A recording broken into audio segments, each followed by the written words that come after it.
So good morning to everybody, and today's class is, as you see the title, today's class is KABBALH SECRETS, how to make sure that your blessing works and comes down. I'm using that words precisely for a reason, comes down into sort of fruition and quickly. So today we're going to learn about, here you can see over here, what am I clicking on here? You can see right here. You guys recognize this? This is Leonard Nimoy and his Vulcan salute. So we're going to learn about the Birchat Kohanim today from a Kabbalistic perspective. And let me just show you, just so that we start off with in an uplifted tone, I want to show you the video here I have on my screen of the Birchat Kohanim at the Western Wall at the Kotel. So here, just give me a moment here.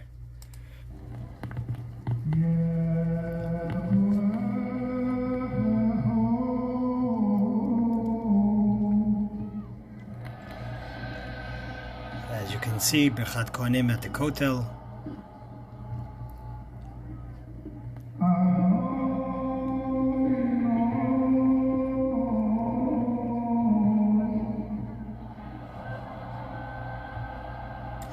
Okay, now we're going to go from the exciting Western Wall, and you're going to have to look at me if you wish. If you don't wish, you don't have to.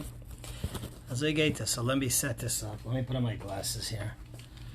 And let's talk about this a little bit. Let's learn. Today we're going to give what I think is a more Kabbalistic class. Here are my notes. So I hope, with God's help, with Hashem's help, that we'll be able to explain the ideas because they're a little deeper. I already had my blessing on coffee. I said today I'm not going to say the blessing until I get on the screen. And just naturally I said a blessing and I already drank some of the coffee. So the title of the class, as I mentioned, is how to get a blessing, or how to make a blessing work, and how to do so quickly. So let's approach this from various angles, including, of course, the Kabbalistic approach, and we're going to talk about what is known as Birchat Kohanim, the blessing of the Kohanim. That's the sort of archetype. That's the greatest blessing, because we find so directly in the Torah as God commands in Bamidbar. In Bamidbar, let me open up a Chumash Bamidbar, a book of Bamidbar in Parshat Naso. So God says the following. What does God say? God says here in Parshas Nosoi, God says to the people like this, the following. Here it goes. Where is this? After the story of the Nazir, here we got it. Vayedaber Hashem, and God spoke el Moshe Lemor, daber el Aharon, speak to Aaron the high priest, vel Bonov Lemor, and to his children, so to speak. And it says, Ko tevarochu et bnei Yisrael amor lahem. So you shall bless the Jewish people, you should say to them. And then it goes on and says the blessing, Yivarecha Hashem, and it continues the blessing, which we will say at the end of this class. We will do the blessing because I am fortunate. It's not by my doing. It's just because my father was a Kohen, so I'm a Kohen.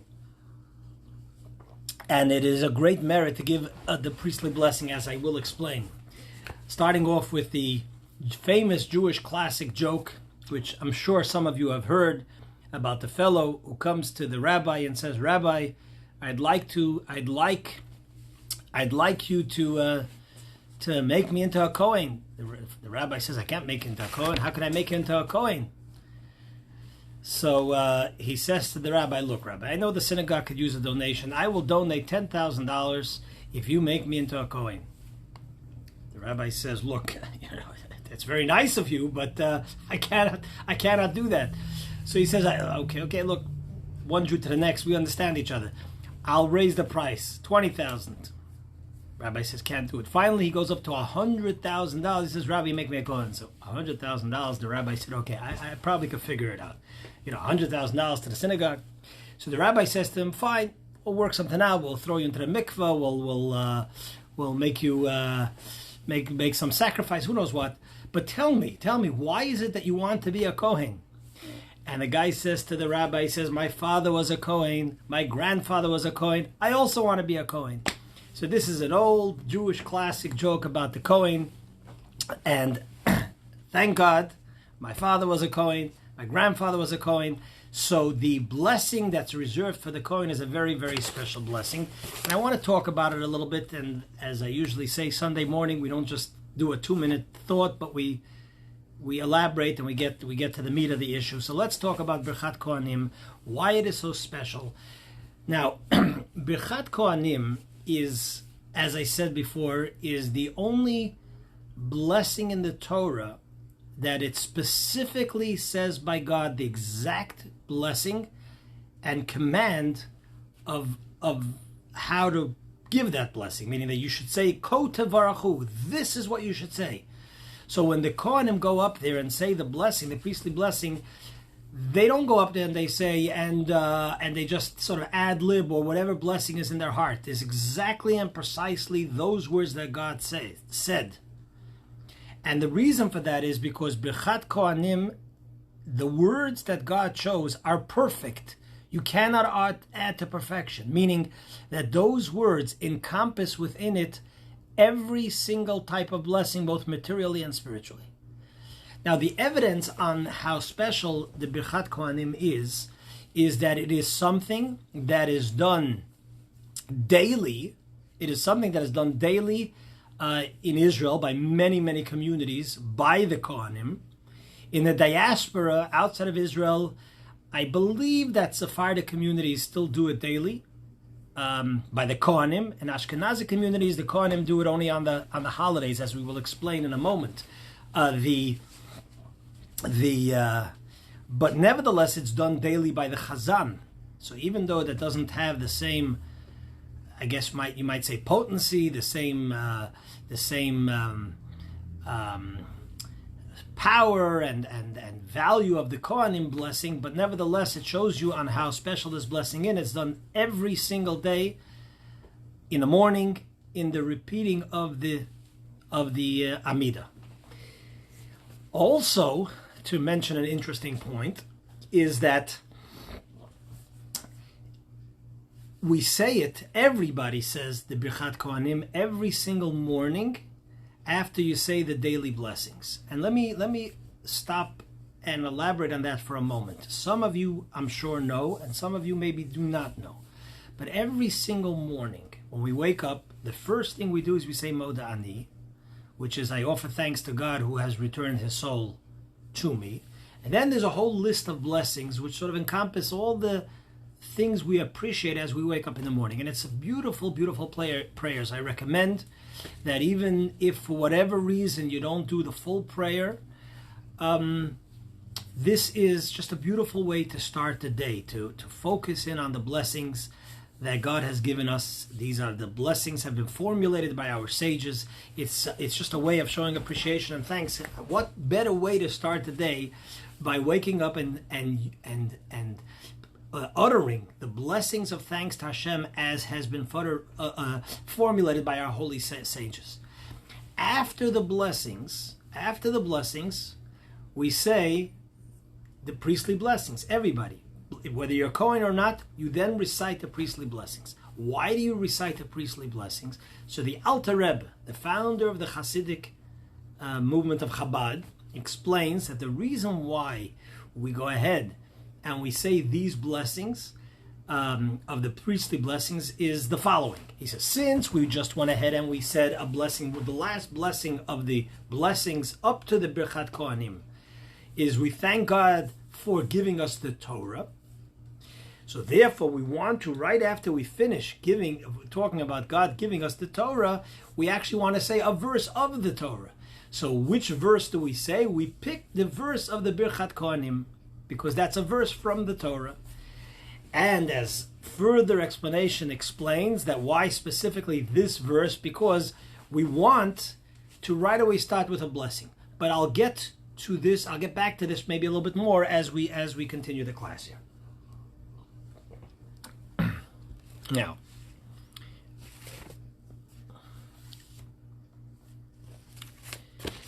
I mentioned before that in the diaspora, at least the Ashkenazi communities, do not have the Kohanim mention the blessing of Birchat Kohanim.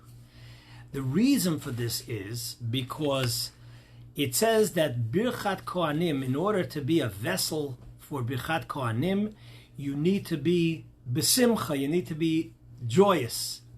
And since we are in the diaspora, and since we are in Galut, and especially we outside of Israel, it's difficult to be in a state of simcha, of true joy, true, holy, meaningful joy. So therefore, it is only done on the holidays, which is Sukkot and Passover and Rosh Hashanah and Yom Kippur. We do it on the holidays. Now, in the blessing of Birchat Kohanim, we also find out what is special about Birchat Kohanim. Why is Birchat Kohanim so special? So I want to talk about this, and I want to elaborate on this point, because that's what we're the gist of it. In other words, how to make a blessing work and quickly. So let's talk about this as it appears in Kabbalistic teachings. And again, whenever you talk Kabbalah, it could get a little complicated and a little technical perhaps. So we'll try, with God's blessing, to give over this point as best as we can. As I always encourage, if you have a question, please feel comfortable to tell us the question. So why is it that Birchat Kohanim is so special? So in Chassidut and in Kabbalah, it tells us the following. Let's step back about a blessing in general. Not Birchat Kohanim, a blessing. So in Kabbalistic teachings, it tells us the difference between a blessing and a prayer. That each one has a plus over the other one. A blessing has a benefit, a plus, that a blessing is also from the word baruch, which means to bless, also is related to the word to bring down. We have support from the Mishnah that baruch also means to bring down, to draw down. So the ma'alah, the benefit of a blessing is that the blessing comes down into fruition. It doesn't just only remain in the more spiritual realms, it actually comes down into reality, into our reality. Whereas prayer, sometimes you could pray, and the prayer is even answered, but as the expression goes, sometimes God says no. What does that mean? Every prayer is answered, but sometimes the prayer only what you're praying for remains in the more spiritual higher realm and does not come down. It's almost like to say that sometimes you tell your child, I'm putting aside this allowance for you, but in order to earn it, you have to do X, Y, and Z. It's there, but it's not necessarily coming down into reality. Now, having said that, there is also the benefit of a prayer. It says over. There's also the benefit of a prayer over a blessing. Sorry for that pause for a moment. There's also a prayer of a prayer over a blessing. What's the benefit of a prayer over a blessing? So Kabbalah tells us the following: that a blessing only could draw down from a place where you already have that which is meant coming to you. It just could bring it down into reality, as we spoke before. But something that is not part of what's supposed to come your way, a blessing cannot elicit that and bring it down. Whereas a prayer, we say, Yehi Ratzon, may it be the will, which means that a prayer has the power to create a blessing or a flow from above, which is even beyond that which you were meant to get. It could elicit from God something which is beyond sort of your general package. So each one has its plus and minus. Kabbalah and Chassidus tells us that this is where Birchat Kohanim is so special, that Birchat Kohanim could go ahead and it could actually bring the blessing down ad meheira yarutz devaro. It brings it down quickly. And number two, it could actually, what's called in the terminology of Chassidut and Kabbalah, Ratzon Chadash. It could create a new will from God, a new will from above can be created through Birchat Kohanim. So the Birchat Kohanim is special that it has both qualities of a regular blessing and the tefillah. And here I want to take this a little bit further. In the end of the blessing in the Torah, it says like this: "V'samu et shmi al bnei Yisrael va'ani avarachem." They will go ahead. The Kohanim will place their blessings upon the Jewish people. Va'ani, and I will bless them. What does it mean? Va'ani avarachem, and I will bless them. So here there are two explanations. So much they will place my blessings, and I will bless them. What does them mean? Them means the Kohanim. But then there's another explanation. They will place my name upon the Jewish people. Va'ani. Ani means I, God. Avarachem will bless the Jewish people, meaning that the blessing will come from a level that is so high that it represents the Ani, the essence of God. Va'ani, and I, God, the I of God. Not only a name of God, which usually represents some sort of manifestation, some sort of level. Ani means the essence. And here we have a very unique aspect of why Birchat Kohanim works in a way that has both pluses. It has the plus of the Kohanim, of the blessing and the tefillah. Because it comes from such a high, lofty, godly level, therefore it could, number one, create something new, and number two, it will come down because it will not have any blockage. And then the Alter Rebbe, the founder of the Chabad movement, goes and says something very beautiful. He says the following: a third element that Birchat Kohanim has is that not only could it create a new flow, a new drawdown, and bring something down even if it wasn't in your cards, not only does it come down into actuality, but even number three is that it happens very quickly in the sense that nothing could block it.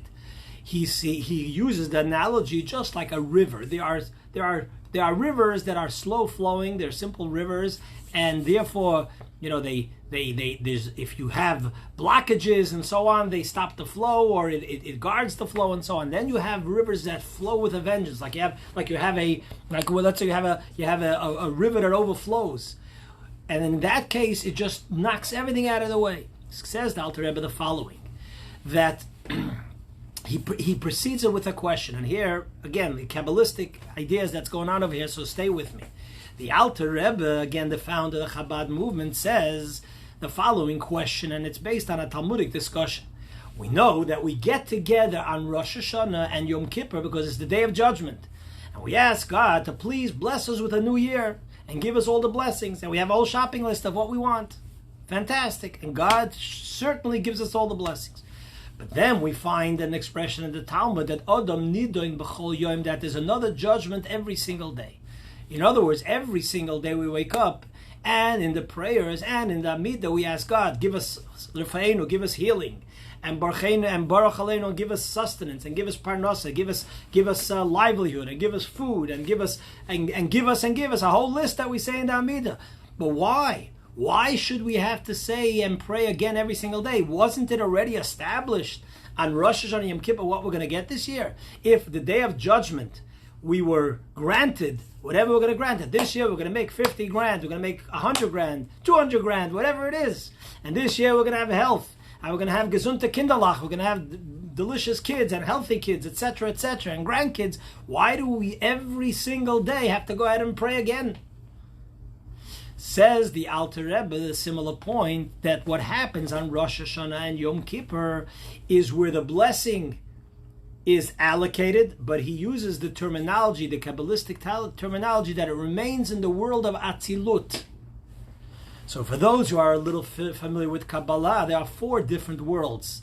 There's a world called Atzilut, there's a world called Bria, there's a world called Yetzirah, and there's a world called Asiyah.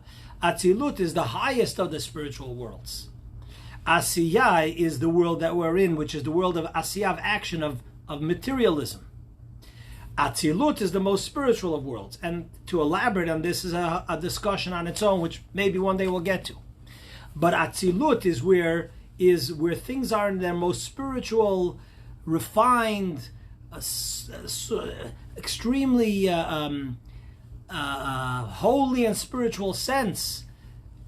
But for it to come down into actual sweetness and sweet life and physicality, materialism, there's a whole process.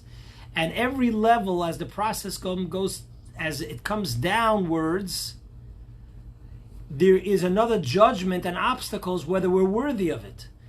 And it could get held up. It's almost like sometimes you've maybe been approved for whether it's government funding or a loan, but then you've been approved, but then it has to pass through different bureaucracies and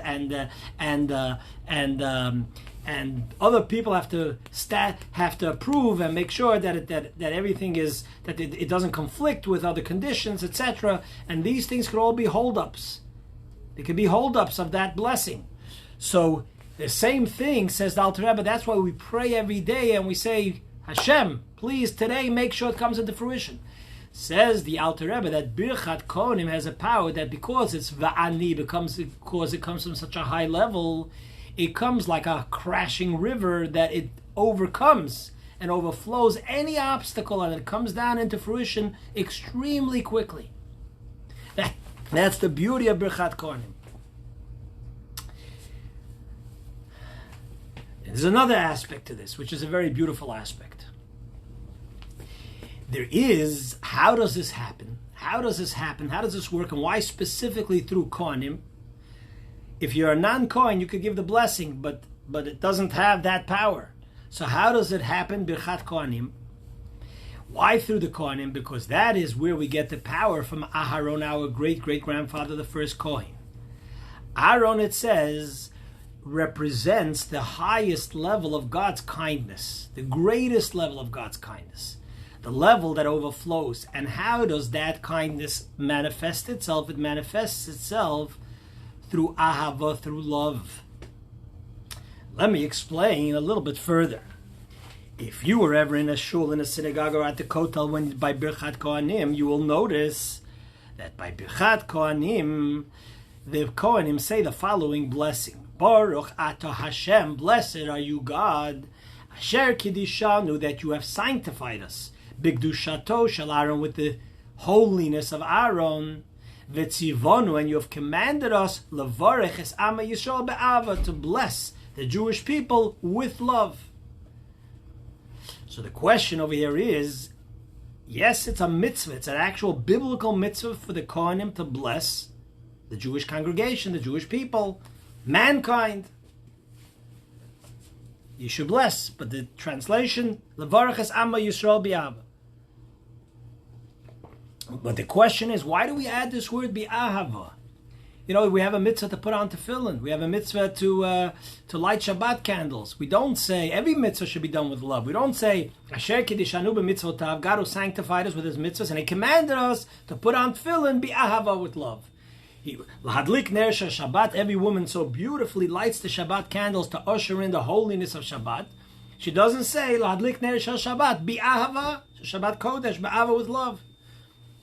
And so many other blessings. Reading the Megillah, we get up there and we say, Asher, to light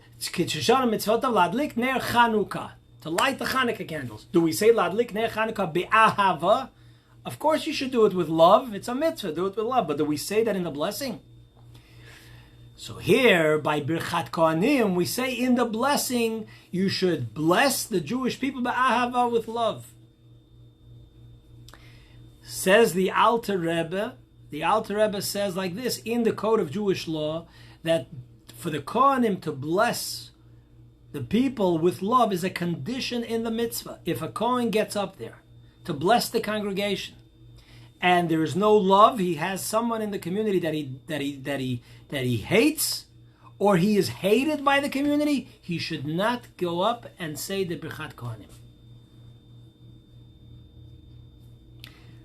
The love that is necessary here in the mitzvah is part of what is the vessel to bring down this great flow that blocks and knocks out all the barriers.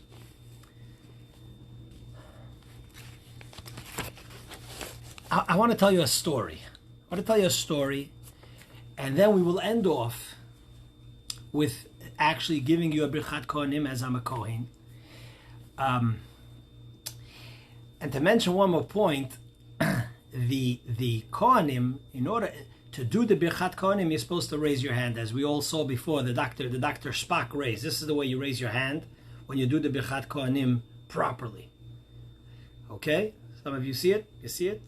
You got it? I hope you got it. Okay? The reason for that is because if you've been to Birchat Kohanim, you will have seen that everybody covers their face with a talis.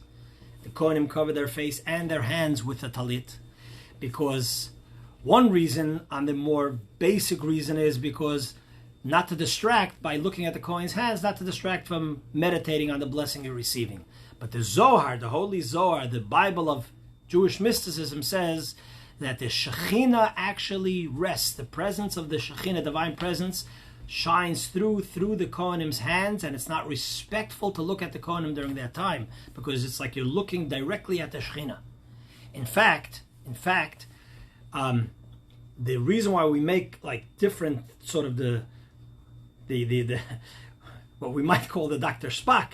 In fact, by the way, it reminds me, I mentioned Dr. Spock. Dr. Spock, Leonard Nimoy said the reason why that became his salute is because he says as a boy, as a child, he was told not to peek.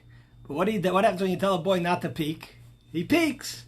So he went and he peeked under the talus, and he saw the blessing of the Kohanim and how they hold their hands, and that sort of resonated with him, and that's how it became his salute, the Vulcan salute, which Leonard Nimoy, I don't know his real name, I mean, he passed away a couple of years ago. His real name, some of the trivia Mevinim that are listening, I'm sure no one remembers his real name. I don't remember his real Jewish name. Okay, having said that, so the Meitzitz Min HaCharakim is a verse that talks about God, that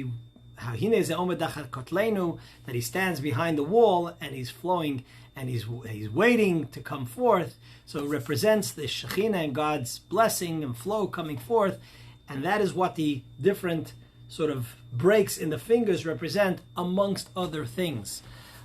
For example, I saw something beautiful on the Art Scroll Siddur, that the reason why we raise our hands is because it follows, and that's actually mentioned already in Halacha and earlier, is that it represents, it says Aaron raised his hands, Aaron raised his hands to bless the Jewish people.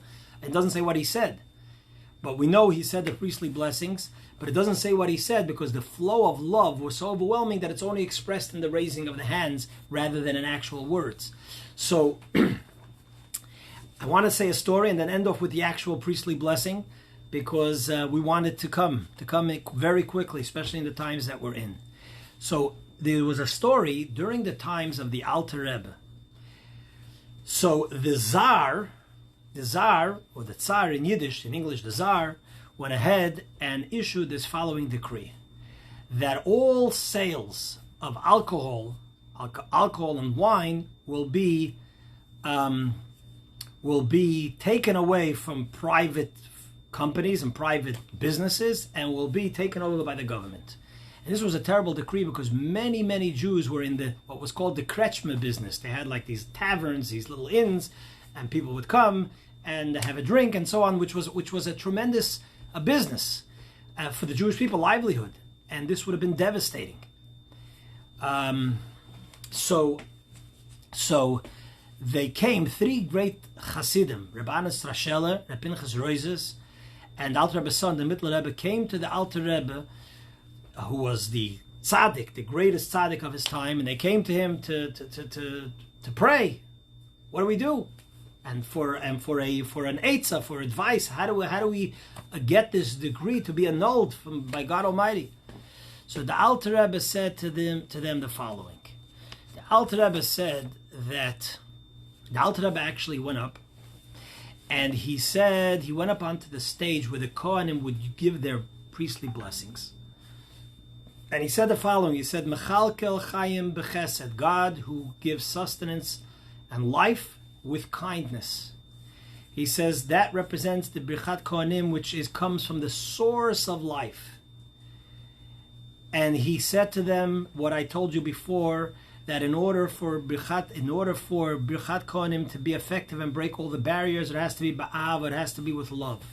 And then he said like this, he said that when we say, the Kohanim say the blessing, may God when the Kohanim say, Asher Kidishanu, who has sanctified us and commanded us to go ahead and with the holiness of Aaron, levarech, to bless the Jewish people with love, it also has a deeper meaning.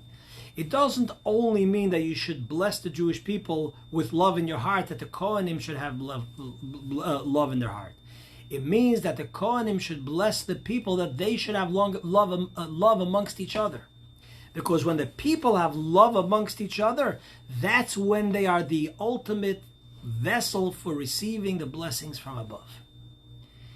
And with that, the Alter Rebbe concluded his advice, and he said that you guys will increase amongst all of you love, true care and love for each other. All will be okay. They took the Alter Rebbe's words seriously, and that year the decree was annulled, and they actually had a lot more income. It was a very, very blessed year.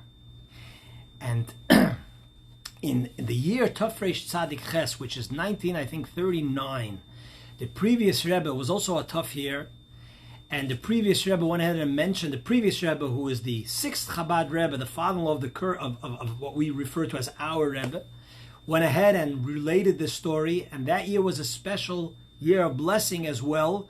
And in Tafshin Yud Ches in 1958, the Rebbe related this story in its detail of the Alter Rebbe, and also to elicit blessing. So I'm mentioning this story as a conclusion of this class about Birchat Kohanim, because we live in a time where everybody, I'm talking to people and everybody's worried and nervous, first and foremost about blessing, about health, of course, about sustenance. And it's interesting that the Birchat Kohanim deals a lot with physical, material blessings and good health, and Birchat Kohanim includes everything. However, I take this, it's interesting that often, and this is definitely a Kabbalistic Hasidic concept, that often we know what is needed from the challenge that we see. There's a concept in Kabbalah and so on, that how do you know what's your life's individual purpose, besides the usual fulfillment of Torah and mitzvahs that God commands us, is that which you find most challenging. Why is that the reason? Because that which you find most challenging, your Yetzer Hara, your evil inclination, your animalistic drive, challenges you most, because he knows, or it knows, that that is what's most important to you. So it's interesting that in a time like now, where we need so much blessing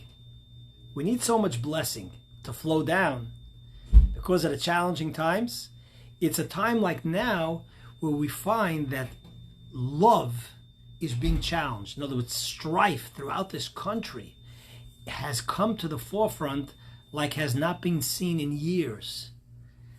And it's very possible, more than very possible, I believe, that the reason for this is because now when we need the most blessing, the forces of sort of negativity sense that the more we get together, the more we get along, the more we have love for each other as a society, as a people, then the blessings will come as quickly as the COVID and all that came with it. Within an instant, all of a sudden, so much negativity came, which we didn't expect. The blessing and the flow that comes from God, va'ani avarachem, and I blessing, it can come so much more quicker and with so much more greater abundance. So in order to prevent that, it's causing so much strife in society. Not to say that some of the issues are not justified, not to say that there's things that we don't have to improve. That's not the point.